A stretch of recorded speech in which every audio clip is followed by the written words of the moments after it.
Hello dear students, welcome to Kataria pharmacy. So students, कैसे हैं आप सब? आई होप सभी ठीक होंगे, सभी की स्टडी अच्छी चल रही होगी। तो हम स्टडी कर रहे थे B pharma second semester human anatomy and physiology की यूनिट हमारी फोर्थ चल रही थी। यूनिट फोर्थ में हम स्टडी कर रहे थे डिफरेंट ग्लैंड्स के बारे में। तो आज के इस लेक्चर में हम स्टडी करेंगे पेनक्रियाज के बारे में। तो कुछ स्टूडेंट सोच रहे होंगे कि पेनक्रियाज तो एक ऑर्गन है, तो ये ग्लैंड में कैसे स्टडी कर सकते हैं। तो मैं बता दूं आपको, ये भी एक ग्लैंड है। बेसिकली इस जैसी ग्लैंड कोई और है ही नहीं, क्योंकि ये दो टाइप की ग्लैंड है, एक्सोक्राइन और एंडोक्राइन। मतलब इसको हेटेरोक्राइन ग्लैंड भी हम बोलते हैं। तो मतलब कि एक्सोक्राइन और एंडोक्राइन का मतलब क्या है कि ये जो अपने हार्मोन्स है उनको डक्ट में भी सिक्रेट करती है और डायरेक्ट ब्लड सर्कुलेशन के थ्रू भी सिक्रेट करती है। तो आज इसके बारे में कंप्लीट स्टडी हम करने वाले हैं। वीडियो में एंड तक बने रहना, और अगर आपने अभी तक हमारे चैनल को सब्सक्राइब नहीं किया है तो सब्सक्राइब जरूर कर ले और बेल आइकन को प्रेस कर दें। तो स्टार्ट करते हैं। पेनक्रियाज। पेनक्रियाज आप सभी जानते हैं कहाँ प्रेजेंट होता है, क्या इसकी लोकेशन होती है। फिर भी मैं बता देता हूँ अगर नहीं पता है तो। ये हमारा स्टोमक है, स्टोमक के बाद ड्यूडेनम आ गया। तो जो ड्यूडेनम है इसके पास में हमारा पेनक्रियाज प्रेजेंट होता है। तो इसकी लोकेशन आप सभी को पता है, डायग्राम इजीली आप ड्रॉ कर सकते हैं। It is a composite gland that act as both exocrine and endocrine. Exocrine का मतलब कि रिसेप्टर के थ्रू या फिर किसी और वे के थ्रू हार्मोन्स का ट्रांसफर होगा। एंडोक्राइन का मतलब है कि डायरेक्ट ब्लड सर्कुलेशन में हार्मोन का ट्रांसफर होगा। Gland, such gland are called as heterocrine. ऐसी ग्लैंड को हम क्या बोलते हैं? Heterocrine gland. The pancreas lies on the posterior abdominal wall in the front of abdominal aorta and lumbar vertebra. ये इसकी लोकेशन बता रहा है। तो ये लाइन भी आपको समझ में आ गई। बात कर लेते हैं इसकी स्ट्रक्चर की। तो स्ट्रक्चर में क्या होता है? The bulk of pancreas contain exocrine cell. जो ज्यादातर पार्ट है वो कंटेन क्या रखता है? एंडोक्राइन ग्लैंड, सॉरी पेनक्रियाज का एंड एक्सोक्राइन ग्लैंड्स, जिसको बोलते हैं हम एसिनी। तो एसिनी में कुछ सेल्स प्रेजेंट होती हैं। It secrete pancreatic juice which is digestive in function. मतलब जो ज़्यादा पार्ट होता है वो एसिनी होता है, जो क्या करता है? सिक्रेट करता है पेनक्रिएटिक जूस को इन डाइजेस्टिव फंक्शंस में। जिसका हेल्प जो रोल होता है वो होता है पेनक्रिएटिक जूस का। इन बिटवीन द एसिनी, अब जो हमारे एसिनी है पेनक्रियाज के अंदर, उसके बिटवीन मतलब उसके अंदर भी सेल्स प्रेजेंट होते हैं कुछ। There are some endocrine cells. Endocrine cell है इसके अंदर हमारी एस्लेट ऑफ लैंगरहैंस।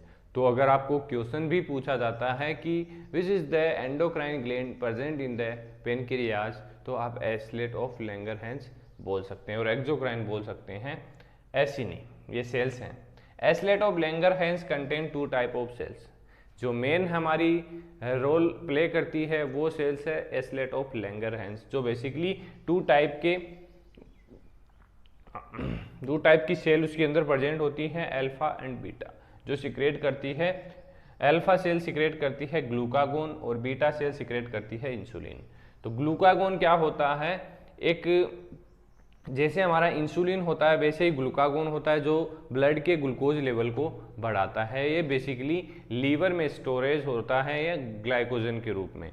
तो जो ग्लाइकोजन है वो कन्वर्ट होके ग्लूकोज, जो ग्लूकागोन है वो बनाता है हमारा।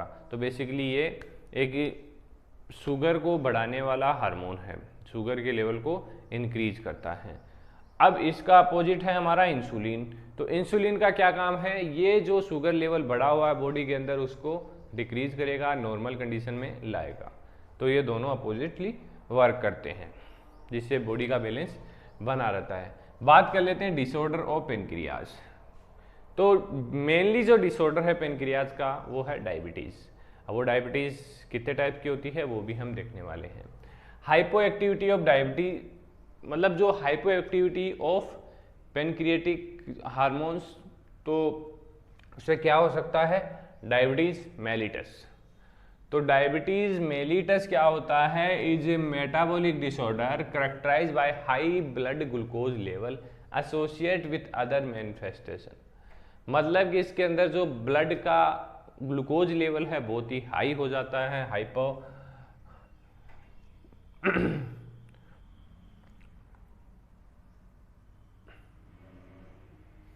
तो इसमें क्या होता है कि ब्लड का जो ग्लूकोज लेवल है वो हाई हो जाता है एसोसिएट विथ द अदर। तो जो हमारी डायबिटीज मेलिटस है वो होती है 2 टाइप्स की, टाइप फर्स्ट और टाइप सेकंड डायबिटीज। इनकी डेफिनेशन भी आपको पूछी जा सकती है। तो फर्स्ट जो होती है डायबिटीज मेलिटस, ये किस वजह से होती है, ये हमारे बॉडी के अंदर इस कंडीशन में क्या होता है, जो हमारी पेनक्रियाज होती हैं, स्लेट ऑफ लैंगर सेल्स, जो बीटा सेल्स होती हैं, वो क्या करती हैं, उनमें डेफिशिएंसी हो जाती है इंसुलिन की। मतलब कि जो इंसुलिन है सिक्रेट नहीं हो पाता है बीटा सेल्स के थ्रू। तो अगर इंसुलिन ही सिक्रेट नहीं हो रहा है तो जो आपका शुगर लेवल है वो मेंटेन नहीं हो पाएगा और बहुत ही ज़्यादा इंक्रीज हो जाएगा।